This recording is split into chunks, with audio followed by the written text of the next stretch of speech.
Hello दोस्तों, हमें कुछ चीज़ों का ध्यान रखना बेहद ज़रूरत है। उन्हीं सारी चीज़ों की वजह से तुम्हारा मोबाइल में जो चार्ज की बैटरी बैकअप देना चाहिए उतना तो देती, और एक चीज़ की वजह से भी तुम्हारा मोबाइल बहुत ही ज़्यादा लैग करती है उन्हीं की वजह से। और उस चीज़ों को हम कैसे आगे ये गलती ना करें, क्योंकि इस गलती की वजह से वो बैटरी की बैकअप हमें अच्छा नहीं मिलती है जितना मिलना चाहिए। मान लो आप लोग एक मोबाइल लिया, 1 साल से 2 साल या फिर उससे 3 साल तक आप लोगों ने यूज़ किया। यूज़ करने के बाद वो बैटरी धीरे-धीरे जो बैटरी बैकअप जितना देना चाहिए उतना नहीं दे रही है। उसके बाद जो मोबाइल्स की जो परफॉर्मेंस वो अच्छा नहीं देती है, वो बहुत ज़्यादा लैग होती है, बहुत सारे इश्यू वगैरह होती है उस मोबाइल्स के। उनकी वजह से, उन छोटी-छोटी गलतियों की वजह से जो मोबाइल से उसके जो बैटरी बैकअप है अच्छा नहीं देती, साथ ही साथ उसके जो लैग होने की प्रॉब्लम्स भी देखने को मिलती है। सबसे पहले हम लोग गलती ये करते हैं कि जब हम लोगों ने बहुत सारे सॉफ्टवेयर, हम लोगों ने एप्लीकेशंस वगैरह डाउनलोड कर लेते हैं, और वो उन्हीं सारे एप्लीकेशंस में ये होता है कि जो चीज़ें हैं जो बैकग्राउंड में भी रन करती रहती है, जो एप्लीकेशंस वगैरह, उन्हीं की वजह से जो बैकग्राउंड में रन करते रहेंगे तो तुम्हारा मोबाइल बहुत ही ज़्यादा हेवी हो जाएगा उसके लिए काम करना। तो वो सोच ही नहीं पाया तो किसके लिए मैं काम करूँ? एक सॉफ्टवेयर मतलब कि एक एप्लीकेशंस के लिए मैं काम करूँ, या फिर इतने सारे जो एप्लीकेशंस सारे एक बार तुमने अपना नेट ऑन कर लिया, डेटा ऑन करने की वजह से सारे एक्टिव हो जाएँगे, और उन्हीं सारे के जो प्रेशर है मोबाइल को पड़ जाता है, तो उसके बाद वो काम करना थोड़ा स्लो कर लेती है। उसी की वजह से जो है तुम्हारा मोबाइल्स का लैग बहुत ही ज़्यादा होती है, और तो और बैटरी बैकअप भी बहुत ही ज़्यादा कम ही देती है उन्हीं की वजह से, क्योंकि वो भी बैकग्राउंड में यूज़ होती ही रहती है। उन्हीं की जो वजह से जो बैटरी बैकअप भी बहुत ज़्यादा कम देती है। और भी रीज़न से जो कि तुम्हारा जो बैटरी बैकअप है उनकी वजह से बहुत ही ज़्यादा कम ही देती है। और तो और तुम्हारा जो कैमरा है उसमें भी तुम्हारा जो बैटरी बैकग्राउंड में यूज़ होती है ना, वैसे भी वहाँ से भी तुम्हारा जो बैटरी यूज़ होती है, और बैटरी जितना बैटरी बैकअप देना चाहिए उतना भी नहीं देती, क्योंकि तुम लोग मान लो तुम्हारा मोबाइल का जो क्वालिटी है वो है 1 एचपी क्वालिटी देती है, और कुछ ऐसे मोबाइल्स भी है जहाँ पर कि तुम्हें देखने को मिलता है 2K या फिर उससे ज़्यादा 4K, जैसे कि आईफोन में 30 एफपीएस 60 एफपीएस भी होती है, और सैमसंग में जैसे कि 8K तक है, 8K क्वालिटी।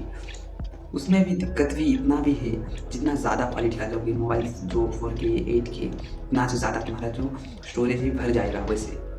यही तो उसकी दिक्कत है। और चार्जिंग के जो प्रोसेस है वो बैटरी बैकअप भी बहुत ज़्यादा कम ही देते हैं, जो नॉर्मली 180p जो क्वालिटी नहीं होती है उससे भी ज़्यादा कम देते हैं। शायद तुम लोगों ने भी नोटिस किया होगा, जो सैमसंग या फिर आईफोन में कैमरे के मामले में थोड़ा कम ही देते हैं जो बैटरी बैकअप। और दूसरा चीज़ ये है कि जो तुम्हारा मोबाइल्स की जो रिफ्रेश रेट जो टच करते हो और मूव करते हो मोबाइल्स को, उसमें भी जो बैटरी की जो बैटरी बैकअप कम हो जाता है। मान लो कि तुम्हारा जो रिफ्रेश रेट है 60 हर्ट्ज़ और 120 हर्ट्ज़, उससे ज़्यादा भी हो सकती है, जैसे कि 144 हर्ट्ज़ भी हो सकती है। जितना ज़्यादा रिफ्रेश रेट बढ़ाओगे उतना ज़्यादा कंज्यूम करेगा। और तुम्हारा जो मोबाइल्स का ब्राइटनेस कितने नीट्स का है, 500 नीट्स से ऊपर है या फिर नीचे, आप लोग कमेंट करके ज़रूर बताना, आप लोगों को पता है तो। और एक चीज़ की वजह से भी ऐसी होती है कि तुम कभी मोबाइल यूज़ करते हो, जब तुम रख लेते हो रात में मोबाइल्स को और सुबह देखते हो तो कुछ चार्ज नहीं होते, कुछ परसेंट तुम्हें कम ही देखने को मिलती है। दरअसल वो भी तुम्हारा जो बैकग्राउंड में यूज़ होने वाले एप्लीकेशंस की वजह से ऐसी होती है। और एक गलत काम करते हो कि तुम लोगों ने मोबाइल को चार्ज में लगा के सो लेते हो, या फिर मोबाइल को चार्ज में लगा के तुम लोगों ने यूज़ कर लेते हो मोबाइल को, तो उससे ज़्यादा गर्म भी हो जाता है मोबाइल, और लैग भी देखने को मिलता है। ताकि हम लोग इस गलती को दोबारा ना करें, यही मैं आप लोगों को सजेस्ट करना चाहूँगा। बाईपास चार्जिंग के नाम से कहा जाता है उसे भी।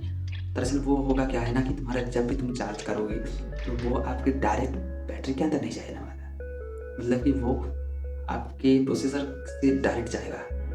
मतलब कि जब आप चार्ज करोगे वो आपके बैटरी में नहीं जाने वाला, और उस मोड को ऑन करने पर ही वो ऐसा होगा। लेकिन जब आप लोग ऑन नहीं करोगे तो डायरेक्ट आपकी बैटरी के अंदर ही जाएगा।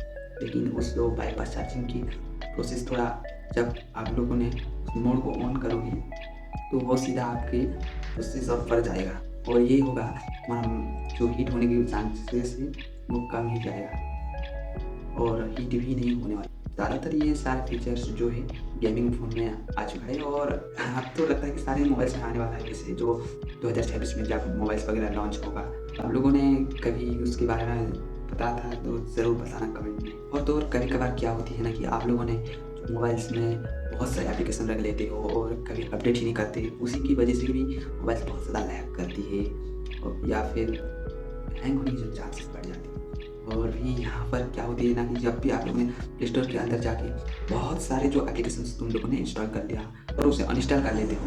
अनइंस्टॉल करने के बाद भी वो प्ले स्टोर के अंदर इंटरनल पर भी वो सारे एप्लीकेशन जितने भी तुमने अनइंस्टॉल किए हो, वो सारे वहाँ पर रह जाता है। उन्हीं की वजह से वो तुम्हारा मोबाइल्स का भी जो लैग होने की चांसेस रहती है, क्योंकि वो सारे एप्लीकेशंस भी तुम्हारा मोबाइल्स के अंदर रन करते रहते हैं। अगर तुम लोगों ने भी वहाँ पर जाकर इंस्टॉल कर देना परमानेंटली तो वो नहीं रहेगा तुम्हारे प्रोसेसर के अंदर।